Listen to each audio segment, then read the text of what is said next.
ప్రపంచంతో పోటీ పడేలా తెలంగాణను తీర్చిదిద్దుతామన్నారు ముఖ్యమంత్రి రేవంత్ రెడ్డి. విద్య, వైద్యంపై తాము పెట్టేది ఖర్చు కాదని, భవిష్యత్ పెట్టుబడి అని చెప్పారు. డిసెంబర్ 2027 కల్లా ఎల్బీనగర్ టిమ్స్, ఉస్మానియా కొత్త హాస్పిటల్ సహా వరంగల్ టిమ్స్ ను పూర్తి చేస్తామని చెప్పారు. టిమ్స్ల నిర్మాణం బీఆర్ఎస్ తన క్రెడిట్లో వేసుకునే ప్రయత్నం చేస్తోందని ఫైర్ అయ్యారు సీఎం రేవంత్. తెలంగాణ వైద్య రంగంలో పెను మార్పులు తీసుకొస్తామన్నారు మినిస్టర్స్.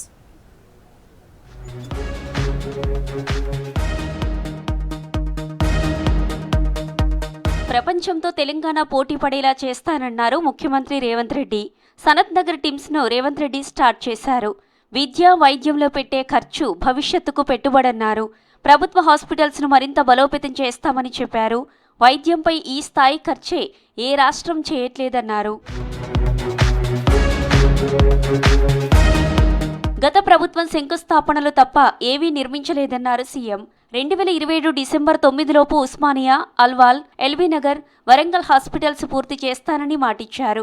ప్రతి 6 నెలలకో హాస్పిటల్ను పూర్తి చేస్తామన్నారు ముఖ్యమంత్రి. రాబోయే సంవత్సరంన్నర తిరిగే లోపల 2027 డిసెంబర్ 9 తారీఖు లోపల ఉస్మానియా హాస్పిటల్, అల్వాల్, ఎల్బీనగర్ అండ్ వరంగల్ ప్రతి 6 నెలలకు ఒక హాస్పిటల్ని పూర్తి చేసి ఏ కార్పొరేట్ హాస్పిటల్ కూడా మన ప్రభుత్వ ఆసుపత్రులతో పోటీ పడలేని విధంగా తీర్చిదిద్ది మేము టిమ్స్లను పూర్తి చేస్తుంటే ఆ క్రెడిట్ బీఆర్ఎస్ ఖాతాలో వేసుకునే ప్రయత్నం చేస్తుందన్నారు రేవంత్. బీఆర్ఎస్ నేతలకు తిక్క కాస్త వెర్రిగా మారిందన్నారు. 10 ఏండ్లు టెంకాయ కొట్టడానికి వాళ్లకు సరిపోయిందన్నారు. ఉస్మానియాను నిర్వీర్యం చేయాలని చూస్తే మేము కొత్తది నిర్మిస్తున్నామని చెప్పారు. మీరు ఫామ్ హౌస్లు కట్టుకున్నారే తప్ప ప్రజల కోసం ఒక్క హాస్పిటల్ అయినా నిర్మించారా అని ప్రశ్నించారు రేవంత్.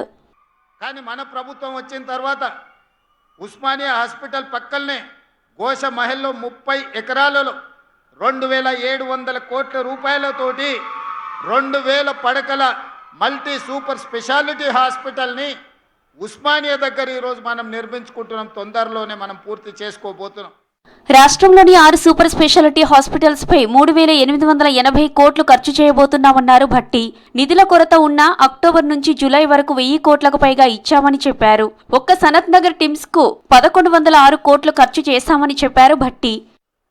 దశాబ్దాలుగా కోరుకుంటున్నటువంటి ఉస్మానియా ఆసుపత్రికి సంబంధించిన నూతన భవన నిర్మాణం కానీ వీటన్నిటికి సంబంధించి కేవలం 6 ఆసుపత్రులకు సంబంధించి కేవలం మేము వచ్చిన ఈ 2.5 సంవత్సరాల్లోనే 3880 కోట్ల రూపాయలు ఈ బిల్డింగ్ల నిర్మాణానికి రిలీజ్ చేసి ఆసుపత్రుల్ని పూర్తి చేసే క్రమంలో ఈ రాష్ట్ర ప్రభుత్వం ముందు పోతాం. వైద్యంతో పేదవాడు అప్పుల పాలు కావద్దనేదే ప్రభుత్వ ఉద్దేశమన్నారు హెల్త్ మినిస్టర్ దామోదర. టిమ్స్ లో 37 రకాల వైద్య సేవలు అందుబాటులోకి వచ్చాయని చెప్పారు. 2700 కోట్లతో 2000 బెడ్స్ తో ఉస్మానియా జనరల్ హాస్పిటల్ నిర్మిస్తున్నామని చెప్పారు. కార్పొరేటుకు ధీటుగా ప్రభుత్వ హాస్పిటల్స్ తీర్చిదిద్దుతున్నామన్నారు దామోదర. సుమారు 53 ఎకరాలలో 1100 పైచిలకు బడ్జెట్ తోటి 1082 పడకల హాస్పిటల్, బ్లాక్ ఏ, బ్లాక్ బి, బ్లాక్ సి. ప్రత్యేకంగా మనము ఆలోచించవలసిన విషయం ఏంటంటే 3 టిమ్స్, దానికి తోడు 2000 పడకల ఉస్మానియా జనరల్ హాస్పిటల్. ఈ టిమ్స్ యొక్క ప్రత్యేకత ఏంది అనేది ఒక్కసారి మనము ఆలోచన చేయాలి. గత ప్రభుత్వం పెట్టిన అప్పులు తీర్చుతూనే రాష్ట్రాన్ని అభివృద్ధి వైపు తీసుకెళ్తున్నామన్నారు మంత్రి కోమటిరెడ్డి వెంకటరెడ్డి. పేదవాడికి కార్పొరేట్ వైద్యం అందించబోతున్నామని చెప్పారు. ఈరోజు దసరా కల్లా మా అల్వాల్ ప్రాజెక్టు కూడా పూర్తవుతున్నది. అల్వాల్ హాస్పిటల్ కూడా, దాంతోపాటు ఎల్బీనగర్ కూడా డిసెంబర్ నాటికి పూర్తి చేస్తున్నాం. ఆర్ఎన్వి శాఖ ఆధ్వర్యంలో నడుస్తున్న వరంగల్ కూడా డిసెంబర్లో పూర్తి అవుతుందని మా ముఖ్యమంత్రి గారికి, చెన్నారెడ్డి గారి పేరు పెట్టినందుకు ధన్యవాదాలు.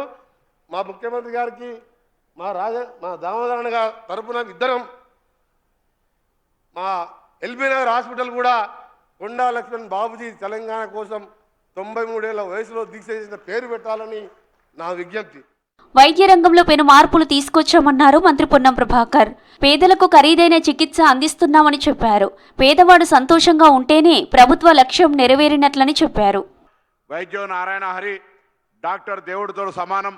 ఇంత పెద్ద ఇన్ఫ్రాస్ట్రక్చర్ ఇచ్చిన తర్వాత డాక్టర్లు తమ బాధ్యతగా వచ్చేటువంటి పేషెంట్స్ పట్ల ఏదైతే వాళ్ళకు సరి అయినటువంటి చికిత్స కానీ మరి ప్రభుత్వం తరఫున అన్ని రకాల సేవల్ని వాళ్ళకు అందించే విషయం లోపల తమ బాధ్యతను భవిష్యత్తులో నిర్వహించినప్పుడే ప్రభుత్వం యొక్క సంకల్పం నెరవేరుతుందనేటువంటి మాట మనవి చేస్తూ ప్రభుత్వ రంగంలో ఏర్పాటైన అతిపెద్ద సూపర్ స్పెషాలిటీ హాస్పిటల్గా సనత్ నగర్ టిమ్స్ నిలవనుంది. 22.6 ఎకరాల విస్తీర్ణంలో 11,70,000 చదరపు అడుగుల నిర్ణీత విస్తీర్ణంతో 4 ప్రధాన బ్లాకులుగా క్లాసిక్ ఆర్కిటెక్చర్ హాస్పిటల్ను తీర్చిదిద్దారు. మొత్తం 31 మేజర్, 6 మైనర్ ఆపరేషన్ థియేటర్లు ఇందులో ఉన్నాయి.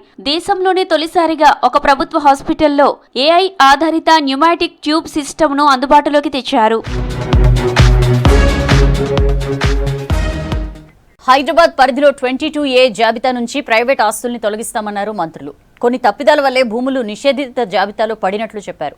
అటు SIR తదుపరి ప్రక్రియను సీరియస్గా తీసుకుంటామన్నారు. అర్హత ఉన్న ఏ ఒక్క ఓటు మిస్ కాకుండా చర్యలు తీసుకుంటామని చెప్పారు. రాష్ట్రంలో బీజేపీ పాచికల్ పారవన్నారు మినిస్టర్స్.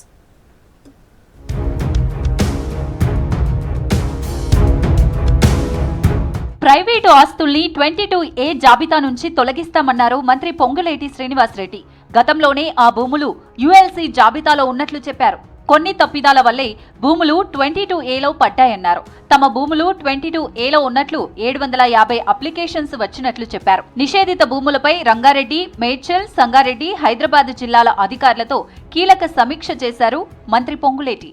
ఏవైతే ULC ద్వారా జెన్యూన్ గా ఉన్న ప్రాపర్టీస్ అన్నిటిని కూడా with in couple of days లో ప్రొహిబిటెడ్ లిస్ట్ నుంచి తీసేయబడుద్ది. అదనంగా టైం పట్టినా టైం తీసుకొని అటువంటి వారికి టాప్ ప్రయారిటీ ఇచ్చి అవి రిజిస్ట్రేషన్ చేయాలని ఈరోజు అధికారులను ఆదేశించడం జరిగింది. మహిళల ఆర్థికాభివృద్ధికి అనేక కార్యక్రమాలు అమలు చేస్తున్నట్లు చెప్పారు మంత్రి వివేక్ వెంకటస్వామి. ఏ ఊరిలోనూ పెంకుటిల్లు కనిపించవద్దనే అర్హులందరికీ ఇల్లు ఇస్తున్నట్లు వివరించారు. మెదక్ కలెక్టరేట్లో మహిళలకు స్మార్ట్ రేషన్ కార్డులు పంపిణీ చేశారు మంత్రి వివేక్ వెంకటస్వామి. మన పేరు మీద ఎవరో రేషన్ తీసుకోబోతుండే అన్ని అవకతవకలు అవుతున్నాయి. ఇప్పుడు ఈ స్మార్ట్ కార్డు వలన ఎక్కడ కూడా అవకతవకలు కావు. మనకి ఏదైతే రావాలో అది వస్తుంది. ఎందుకంటే ఒక విషయం గమనించాలి, ఎవరైతే ఎక్కువ రేషన్ తీసుకుంటారో, దందా చేస్తారో, ఎక్కువ తీసుకున్నప్పుడు ఆ భారం ఎవరి మీద పడుతుంది? రాష్ట్ర ప్రభుత్వం పైన పడుతుంది, మన పైన పడుతుంది. ఎవరైతే రాష్ట్ర ప్రభుత్వానికి అన్యాయం చేస్తారో, దోచుకోవాలని చెప్పి ప్రయత్నం చేస్తారో వాళ్ళను కట్టుబడే అవసరం ఉన్నది. కళ్యాణ లక్ష్మి, షాదీ ముబారక్ స్కీంలను కొనసాగిస్తామన్నారు మంత్రులు పొన్నం ప్రభాకర్, వాకిటి శ్రీహరి. ఈ స్కీంలపై హైకోర్టులో స్టే ఎత్తివేయించి అమలు చేసేందుకు యత్నిస్తున్నట్లు చెప్పారు. ఇప్పటి వరకు ఇస్తున్నట్లు ఇకపై కూడా 3 నెలల్లోనే కళ్యాణ లక్ష్మి చెక్కులు ఇస్తామన్నారు మంత్రి వాకిటి. తప్పకుండా న్యాయస్థానంలో దీన్ని మళ్లీ గెలిచి గతంలో ఇచ్చిన స్టేను వెకేట్ చేయించి తెలంగాణ ప్రజలకు మళ్లీ షాదీ ముబారక్, కళ్యాణ లక్ష్మిని ఎక్కడ కూడా ఇబ్బంది లేకుండా యథావిధిగా కొనసాగించే బాధ్యత ఈ ప్రభుత్వం కట్టుబడి ఉంది. తాత్కాలికమైనటువంటి రాజకీయ పిటిషన్లు, న్యాయస్థానంకి సంబంధించినటువంటి న్యాయవాదుల తీర్పు స్టే ఇది ఈ పథకాన్ని ఎత్తివేయలే. దాదాపు నేను అనుకుంటే కళ్యాణ లక్ష్మి షాదీ ముబారక్ అప్లికేషన్ పెట్టుకునే వాళ్ళందరూ కూడా వెనుకబడిన తరగతులు, చాలా అతి పేద వాళ్ళు, SC, ST, BC మైనారిటీ వర్గాలు, EBC వర్గాలు, అగ్రవర్ణాల పేదలే అప్లికేషన్ చేసుకుంటారు. కాబట్టి ఎవరు ఆందోళన చెందాల్సిన అవసరం లేదు. కళ్యాణ లక్ష్మి షాదీ ముబారక్ చెక్కులు ఖచ్చితంగా మీకు అందుతాయి. ఖచ్చితంగా ఇదివరకు ఎట్లయితే 3 నెలల్లో ఇచ్చామో అదే 3 నెలల్లో మీకు అందిస్తామని తెలియజేస్తా ఉన్నాను. మహబూబాబాద్ జిల్లాలోని పాకాల వాగు నుంచి కొత్తగూడ, గంగారం మండలాలకు తాగునీరు అందిస్తామన్నారు మంత్రి సీతక్క. ప్రాజెక్టుకు సీఎం రేవంత్ రెడ్డి శంకుస్థాపన చేస్తారని చెప్పారు. పాకాల వాగు పక్కనే ఉన్న నీళ్లు అందటం లేదన్నారు మంత్రి. కొత్తగూడ మండలం ఓటాయిలో ఇందిరమ్మ ఇళ్లను ప్రారంభించారు మంత్రి సీతక్క. ఇటు చూస్తే పాకాలు నిండుతుంటే మనకు మాత్రం సుఖ నీళ్ళు వస్తలేవు, భూములు మాత్రం మునుగుతున్నాయి. కొట్లాపురం దగ్గర ఒక లిఫ్ట్ 143 కోట్లతోటి సమ్మక్క సార్లమ్మ దగ్గర మన ముఖ్యమంత్రి ఇవ్వడం జరిగింది. మళ్ళా నిన్న కూడా ఈ ప్రాంతాలన్నీ ఎస్టిమేషన్లు తీసుకొచ్చి ఇస్తామంటే తీసుకురండి, తప్పకుండా మీకు నీటిలో జరిగిన అన్యాయాన్ని సరిదిద్ది మీకు ఖచ్చితంగా నీళ్లు కూడా అందిస్తా అని చెప్పడం జరిగింది. SIR తదుపరి ప్రక్రియను కార్యకర్తలు సీరియస్ గా తీసుకోవాలన్నారు మంత్రి జూపల్లి కృష్ణారావు. అర్హత ఉన్న ఏ ఒక్క ఓటు తొలగిపోకుండా చర్యలు చేపట్టాలన్నారు. పార్టీ బలోపేతంపై ఆదిలాబాద్ జిల్లా ఇన్ఛార్జి జూపల్లి అధ్యక్షతన ఉట్నూరులో సమావేశం జరిగింది. భేటీలో AICC secretary Sachin Sawant, MP గడ్డం వంశీకృష్ణ పాల్గొన్నారు. ఒక్క ఓటు కూడా హక్కున్న ప్రతి పౌరుడి ఓటు ఒకటి పోకుండా చూసేటి ప్రయత్నం కోసం ఈ పిఎస్లో ఈ 4 అంశాల పట్ల చేయడం జరిగింది. అట్లాగే పార్టీలో చిన్న చిన్న విభేదాలున్నా వాటిని కూడా పరిష్కరించే కార్యచేసి పార్టీ యంత్రాంగాన్ని ఒక తాటిపై నడిపే ప్రయత్నం చేస్తాం. బీఆర్ఎస్ బీజేపీ ఒక్కటైనా వచ్చే ఎన్నికల్లో కాంగ్రెస్ పక్కాగా గెలుస్తుందన్నారు మంత్రి కోమటిరెడ్డి వెంకటరెడ్డి. రాష్ట్రంలో బీజేపీ పాచికలు పారవన్నారు. పార్టీ అంతర్గత సమావేశాల్లో అంశాలను బయటకు చెప్పాల్సిన అవసరం లేదన్నారు మంత్రి కోమటిరెడ్డి వెంకటరెడ్డి. సర్ ప్రక్రియలో బీజేపీ పార్టీ వాళ్ళు సరు ముందు పెట్టి గెలవాలని చూస్తారు. వెస్ట్ బెంగాల్లో గెలుస్తున్నాం, తమిళనాడు అని వాళ్ళ అనుకుంటారు. కానీ తెలంగాణలో వాళ్ళ పాచికలు భారం. ఇది బీజేపీ బీఆర్ఎస్ ఒక్కటైనా సరే మళ్ళీ వచ్చేది కాంగ్రెస్ ప్రభుత్వమే. నెక్స్ట్ టైం మా టార్గెట్ 17 పార్లమెంట్ అయితే 16 గెలవాలని మా లక్ష్యం. సర్ ప్రక్రియలో తదుపరి కార్యాచరణపై మంత్రులు ఫోకస్ పెట్టారు. క్షేత్రస్థాయిలో బిఎల్ఏలను సమన్వయం చేస్తూ అర్హులైన ఓట్లు మిస్ కాకుండా చర్యలు చేపడుతున్నారు. హైదరాబాద్లో ఎస్ఐఆర్ డ్రాఫ్ట్ ఓటర్ లిస్టును రిలీజ్ చేసింది ఎన్నికల సంఘం. ఎస్ఐఆర్ ప్రక్రియలో మొదటి భాగం పూర్తయినట్లు చెప్పారు రాష్ట్ర ఎన్నికల ప్రధాన అధికారి సుదర్శన్ రెడ్డి. అక్టోబర్ 19న తుది జాబితా విడుదల చేస్తామన్నారు. మొత్తం 92 లక్షల మందికి నోటీసులు ఇస్తామన్నారు. వీరు సెప్టెంబర్ 16లోగా సమాధానం ఇవ్వాలని చెప్పారు సుదర్శన్ రెడ్డి.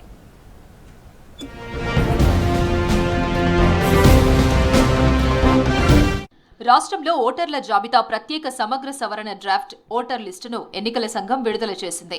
సర్ ముసాయిదా ద్వారా ఈసీ అధికారిక వెబ్సైట్లో వివరాలు ఉంచింది. ఎస్ఐఆర్కు ముందు రాష్ట్రంలో 3,38,00,000 ఓట్లు ఉంటే ఎన్యూమరేషన్ ఫామ్లు ఇచ్చిన వారు 2,64,00,000 మందేనని ఎన్నికల సంఘం ప్రకటించింది. ఎస్ఐఆర్ ప్రక్రియలో అనామలీస్ ఓటర్లు మ్యాపింగ్ చేసుకోని వారికి నోటీసులు ఇస్తామన్నారు రాష్ట్ర ఎన్నికల ప్రధాన అధికారి సుదర్శన్ రెడ్డి. మొత్తం 92 లక్షల మందికి నోటీసులు ఇవ్వనున్నట్లు చెప్పారు. ఏ కారణంతో నోటీసు ఇచ్చామో క్లియర్గా ఉంటుందన్నారు. నోటీసులు అందుకున్న వారు సెప్టెంబర్ 16లోగా సమాధానం ఇవ్వాలని చెప్పారు. ఎలక్షన్ కమిషన్ సూచించిన ఆధారాలను చూపించాలన్నారు సుదర్శన్ రెడ్డి.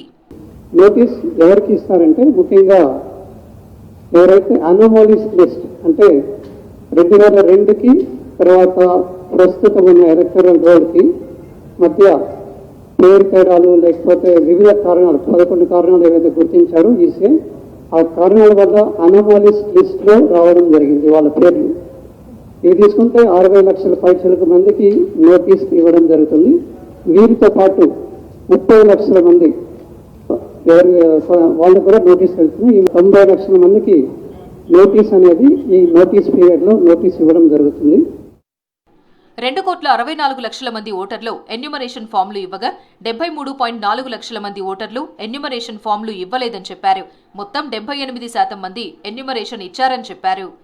మన రాష్ట్రంలో 78.30 ఎలక్టర్స్ ఉన్నారు ప్రస్తుతానికి. మిగిలిన వారు పెర్మనెంట్లీ షిఫ్టెడ్, చనిపోయిన వారు, లేకపోతే ఎన్యూమరేషన్ ఫామ్స్ సబ్మిట్ చేయని వారు, ఈ విధంగా వివిధ కారణాల వల్ల 73 లక్షల పైసలకు తీసివేయడం జరిగింది. మిస్ అయినట్టయితే అంటే ఎన్యూమరేషన్ ఫామ్స్ సమయానికి ఇన్ టైంలో సబ్మిట్ చేసుకోలేకపోవడం వల్ల పేరు లిస్ట్లోకి రాలేదు అనుకున్న వారు ఎవరైనా ఉంటే కూడా ఈ అవకాశాన్ని వాడుకొని ఫామ్ 6 రూపంలో ఫామ్ 6 సబ్మిట్ చేసి వాళ్ళు మళ్ళీ ఫైనల్ రోల్లోకి రావడానికి అవకాశం ఉంటుంది. ఎస్ఐఆర్ ప్రక్రియలో మొదటి భాగం పూర్తయినట్లు చెప్పారు రాష్ట్ర ఎన్నికల ప్రధాన అధికారి. అక్టోబర్ 19న తుది జాబితా విడుదల చేస్తామన్నారు. ఎవరికి ఎలాంటి సందేహాలు లేకుండా అన్ని డీటెయిల్స్ వెబ్సైట్లో ఉన్నాయని చెప్పారు. సాఫ్ట్ కాపీ ఇచ్చేస్తామని మీరు తీసుకొని తర్వాత వెబ్సైట్లో కూడా పెడతాం. ఇంకా సిఇఓ వెబ్సైట్లో మీరు పుట్టిన సిఇఓ వెబ్సైట్ డీటెయిల్స్ అన్ని ప్లస్ సాఫ్ట్ కాపీ కూడా మీకు పిఆర్ఓ ద్వారా అందజేయడం జరుగుతుంది. ఎవరి ఓట్లు గల్లంతైనా ఫామ్ 6A ద్వారా దరఖాస్తు చేసుకోవచ్చని తెలిపింది ఎన్నికల సంఘం. ముసాయిదా జాబితాను అధికారిక వెబ్సైట్లో అందుబాటులో ఉంచామన్నారు అధికారులు. దేశంలో విద్యా వ్యవస్థ అస్తవ్యస్తంగా మారిందన్నారు LOP Rahul Gandhi. UGC NET ఎగ్జామ్స్లో అవకతవకలకు మోదీ స్పందించాలని డిమాండ్ చేశారు. ఎన్నికల సంస్కరణలు చేసిన ఎన్టీఏలో మార్పు రావడం లేదన్నారు. కేంద్రంలో దొంగల ప్రభుత్వం అధికారంలో ఉందన్నారు AICC chief Kharge. Congress party దేశభక్తిని ప్రశ్నించే స్థాయి బీజేపీలో ఏ లీడర్కు లేదన్నారు హస్తం నేతలు.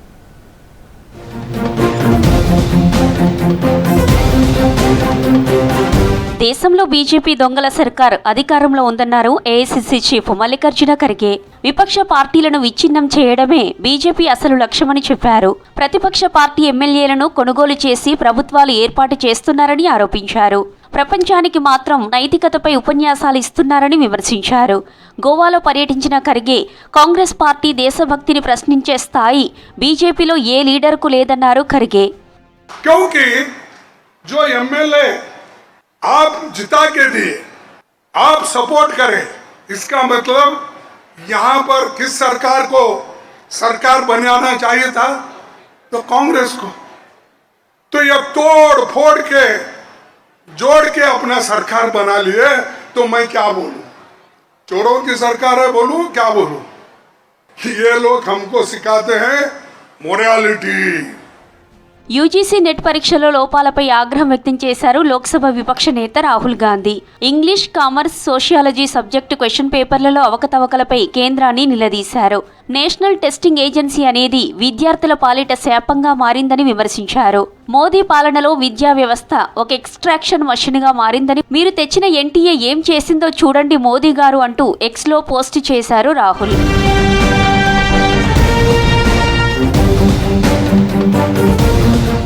జార్ఖండ్లో విద్యార్థుల నిరసనలపై ఆ రాష్ట్ర సీఎం హేమంత్ సోరెన్కు లేఖ రాశారు ఎల్ఓపి రాహుల్ గాంధీ. నిరాహార దీక్షలు చేస్తున్న విద్యార్థులను వ్యక్తిగతంగా కలవాలని సూచించారు. వారి సమస్యలను తెలుసుకొని పరిష్కరించాలని తెలిపారు. పరీక్షల లీకేజీలకు వ్యతిరేకంగా స్టూడెంట్స్ చేసే పోరాటాలకు కాంగ్రెస్ పార్టీ అండగా ఉంటుందన్నారు రాహుల్.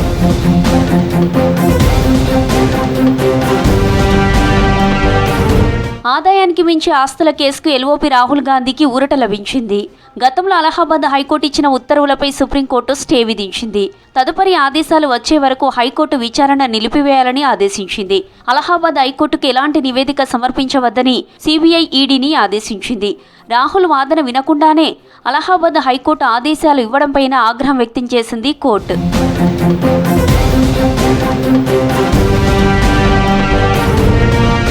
కాంగ్రెస్ పార్టీ గురించి మాట్లాడే అర్హత కేంద్ర మంత్రి అమిత్ షాకు లేదన్నారు ఆ పార్టీ ఎంపీ రేణుకా చౌదరి. పార్లమెంటుకు రాకుండా పారిపోయిన వ్యక్తులు ఢిల్లీలో లాఠీచార్జిపై సమాధానం చెప్పాలని డిమాండ్ చేశారు.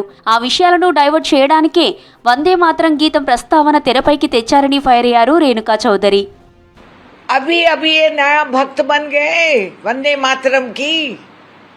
आरएसएस हेडक्वार्टर्स में कितने साल हो गए कि नेशनल फ्लैग तक कभी उड़ाए नहीं, तिरंगा कभी उड़ा नहीं वहाँ, और उल्टा फिर हमें ये भी बता रहे हैं, ये बहाना ढूंढे किसी ना किसी बात पर गांधी परिवार को ठोको, बस इसके अलावा इनके पास और कुछ है भी नहीं.